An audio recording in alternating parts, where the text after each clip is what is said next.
Assalamualaikum warahmatullahi wabarakatuh. Perkenalkan, nama saya Nurul Fasila dengan NIM 90500123056 kelas D. Hai teman-teman, pada video kali ini saya akan menjelaskan sedikit mengenai ekonomi makro syariah. Jadi langsung saja ya. Menurut Samayson, ekonomi makro syariah adalah ilmu ekonomi yang mempelajari dan berfokus pada aspek ekonomi secara keseluruhan atau agregat. Variabel keseluruhan adalah variabel tingkat pendapatan nasional, investasi nasional, konsumsi rumah tangga, tabungan, dan lain sebagainya.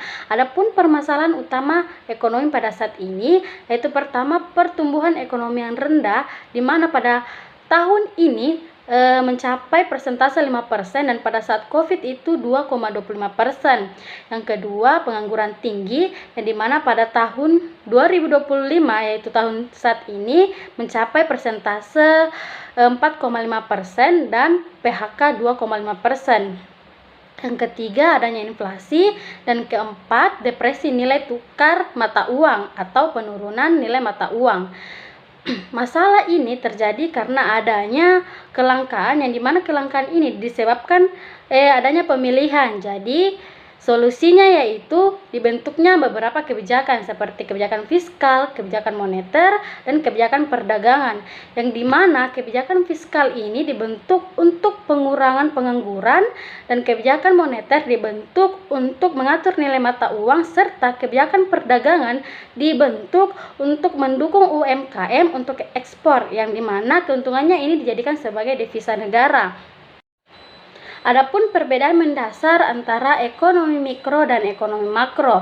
Perbedaan pertama, ekonomi mikro menganggap uang itu tidak penting, yang terpenting adalah relative price, sedangkan makro menganggap uang itu penting karena sebagai daya beli uang atau jantungnya ekonomi. Perbedaan kedua, ekonomi mikro berbicara mengenai individual atau penjumlahan, sedangkan ekonomi makro berbicara tentang keseluruhan perekonomian, seperti pemerintah sebagai penjual besar, pemerintah sebagai pembeli besar, dan pemerintah bertindak sebagai regulator. Perbedaan ketiga yaitu ekonomi mikro mempelajari fungsi masing-masing industri dan pelaku masing-masing, sedangkan ekonomi makro mempelajari keseluruhan pelaku industri. Perbedaan yang keempat, ekonomi mikro mengambil keputusan secara individual, sedangkan ekonomi makro mengambil keputusan secara agregat atau keseluruhan.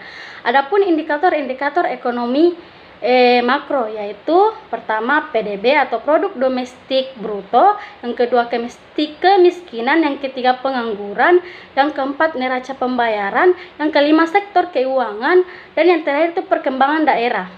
Itu saja materi yang dapat saya sampaikan. Wassalamualaikum warahmatullahi wabarakatuh. Dadah.